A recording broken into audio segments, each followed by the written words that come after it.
Everyone, welcome to my channel Assam Job Fever. Assam JNM admission 2026 admission start হৈ গৈছে আৰু আপুনিও যদি 12 পাস কৰিছে আৰু যদি নাৰ্সিং পঢ়িব বিচাৰে JNM পঢ়িব বিচাৰে তেতিয়া হলে আপুনি এপ্লাই কৰিব পাৰে আমি সকলোখিনি ডিটেইলছ আমি চাম আপোনাৰ ভিডিওটো শেষলৈকে চাব তো এক্সাম হৈছে এন্ট্ৰেন্স এক্সাম JNM ৰ এন্ট্ৰেন্স হ'ব কোৰ্স হৈছে JNM নাৰ্সিং আৰু অৰ্গানাইজেচন হৈছে SSUHS আৰু কোৱালিফিকেশন লাগিব 12 পাস আৰু এপ্লাই মোড হ'ব অনলাইন ফিজ তো থাকিব আপোনালোকৰ 1500 টকা ফিজ থাকিব স্টাৰ্ট ডেট হৈছে 10 এপ্ৰিল 2026 আৰু লাষ্ট ডেট হৈছে 30 মে 2026 আমি সম্পূৰ্ণ ডিটেইলছখিনি আমি চাম ইয়াত লিখা আছে যে এক্সামটো হ'ব JNM ৰ এন্ট্ৰেন্স এক্সাম 2026 ৰ আৰু কোৰ্সটো হৈছে JNM আৰু একাডেমিক সিজন হৈছে 26 to 27 আৰু ইউনিভাৰ্সিটি থাকিব আপোনালোকৰ Srimanta Sankardev university of health sciences আৰু অৰ্গানাইজেচন হৈছে directorate of health service Assam আৰু ইয়াৰ ডেট হৈছে এক্সাম ডেট আপোনালোকৰ হ'ব এক্সাম ডেট হ'ব 28 জুন 2026 ৰবিবাৰৰ দিনা 28 জুনত আপোনালোকৰ এক্সাম হ'ব আৰু ডিউৰেচন থাকিব 2 ঘণ্টা 10টাৰ পৰা 12টা লৈকে সময় থাকিব 2 ঘণ্টা আৰু ফুল মাৰ্কস থাকিব 100 মাৰ্কস এক্সাম সেন্টাৰ থাকিব Guwahati Dibrugarh Silchar Jorhat Barpeta Tezpur Diphu Lakhimpur Nagaon Nalbari Dhubri and Kokrajhar total marks আপোনালোকৰ থাকিব 100 নম্বৰৰ টোটাল মাৰ্কস থাকিব আৰু প্ৰত্যেকটো কোৱেশ্চন 1 মাৰ্কৰ কোৱেশ্চন থাকিব প্ৰত্যেকটো কোৱেশ্চনৰ 1 মাৰ্কৰ মাৰ্কস থাকিব আৰু সিলেবাস হ'ব ইংলিছ থাকিব ইংলিছত 50 মাৰ্ক থাকিব আৰু ম্যাথমেটিক্সত 25 মাৰ্ক আৰু জেনাৰেল সায়েন্সত 25 মাৰ্ক আপোনালোকৰ থাকিব Question standard হ'ব ক্লাস 10 standard মেট্ৰিকত আপোনালোকে যেনেকুৱা ধৰণৰ ইংলিছ ম্যাথছ আৰু জেনাৰেল সায়েন্স পাইছিলে ঠিক তেনেদৰে ক্লাস 10 ষ্টেণ্ডাৰ্ডৰ আপোনালোকৰ কোৱেশ্চন পাতা হ'ব কোৱেশ্চন আনসাৰ কটা হ'ব আৰু ইয়াতে মিডিয়াম থাকিব আপোনালোকৰ ইংলিছ মিডিয়াম আৰু আছামিজ মিডিয়াম দুয়োটা মিডিয়ামে থাকিব কিন্তু OMR শীটত ইংলিছ মিডিয়ামত লিখিব লাগিব ইংলিছত ফিল আপ কৰিব লাগিব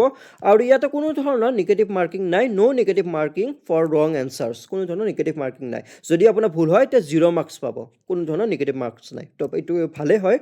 আৰু এক্সাম ফিজ আপোনালোকৰ JNM সকলৰ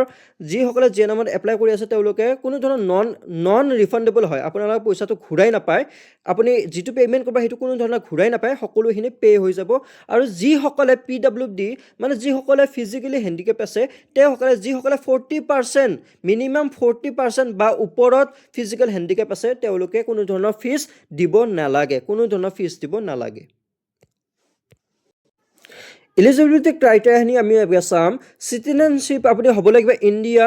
ইণ্ডিয়ান সিটিজেনশিপ হ'ব লাগিব আৰু আপোনালোকৰ PRC লাগিব পাৰ্মানেন্ট ৰেসিডেন্স সাৰ্টিফিকেট PRC মেন্ডেটৰি কৰি দিছে এইবাৰ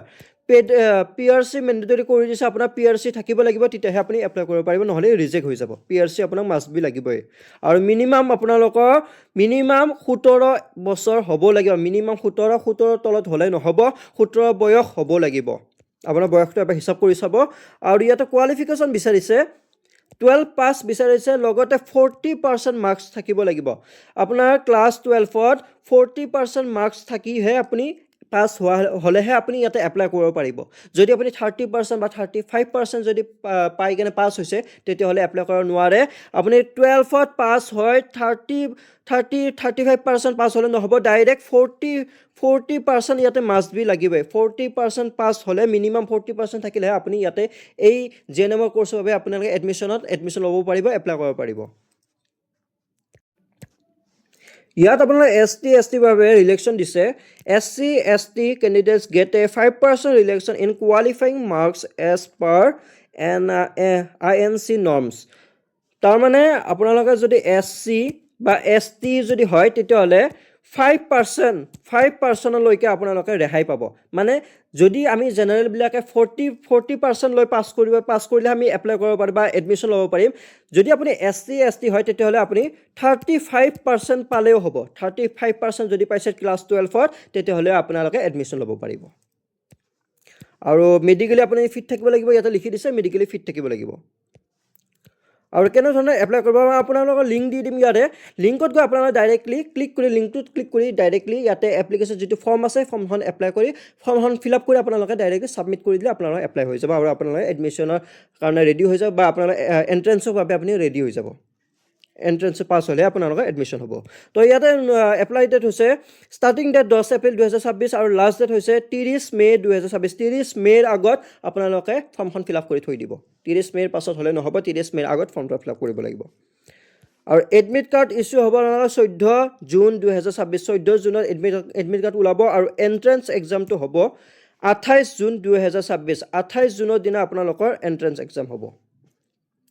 তো ভিডিঅ'টো ভাল লাগিলে লাইক এটা কৰি দিব আৰু এনেকুৱা ধৰণৰ আপডেটছবিলাক পাই থ'লে চেনেলটো ফ'ল' বা ছাবস্ক্ৰাইব কৰি ৰাখিব আৰু ইয়াৰে লিংকটো মই ডাইৰেক্টলি আপোনালোকক দি দিম ডিছক্ৰিপশ্যনত দি দিম আপোনালোকে তাত গৈ ডাইৰেক্টলি এপ্লাই কৰি ল'ব পাৰিব ফৰ্মখন ফিল আপ কৰিব পাৰিব